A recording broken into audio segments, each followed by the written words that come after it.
Bright Duty. Every student matters. Now there's an extra topic here, which is corrosion. So you've already studied corrosion in the previous chapter as well, but just to understand a little bit more about what corrosion is, and now we are understanding it from the perspective of metals and non-metals chapter, so we are understanding different aspects here. So corrosion is when a metal gets tarnished or gets damaged because of air or moisture or anything present in its environment. So one example we have here is silver sulfide. Silver sulfide is when silver turns black. So you must have seen that you must have had silver jewelry or silver cutlery at home, and when they turn black, that is because they get tarnished by depositing a layer of silver sulfide on them. That is what turns them black. Copper, like shown here, turns green. So copper gets this green layer of copper carbonate deposited on it, and iron, so this is copper, this is silver, and this is iron.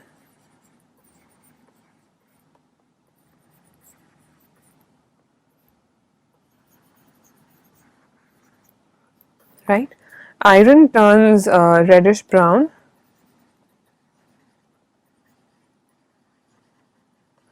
This reddish brown substance that gets deposited on iron pipes, as you can see here, and you must have seen around you also, is of rust. So all these are different corrosions of different metals. When a metal gets damaged by anything present in its atmosphere, then the process is called as corrosion. Now why does corrosion happen? The reason for corrosion is because the metal is not stable. So you have studied before that metals have unstable outermost shell. They have extra electrons in their outermost shell.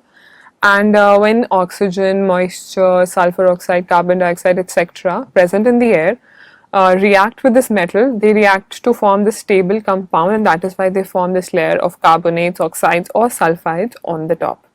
Right? This is why corrosion happens. Now to do this, to understand corrosion, we have one activity. So this is specifically for rusting.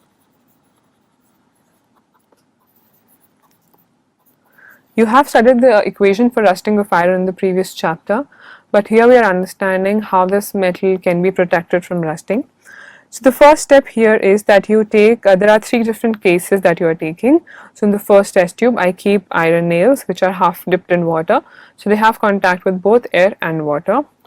In the second case, there is a layer of oil above the water so that there is no contact with air absolutely.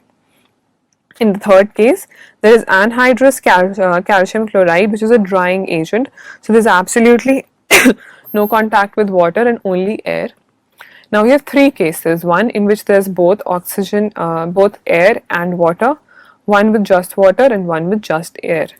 We see that if we leave them for a couple of days or even longer, we will see that the test tube A will show rusting, but test tube B and C will not.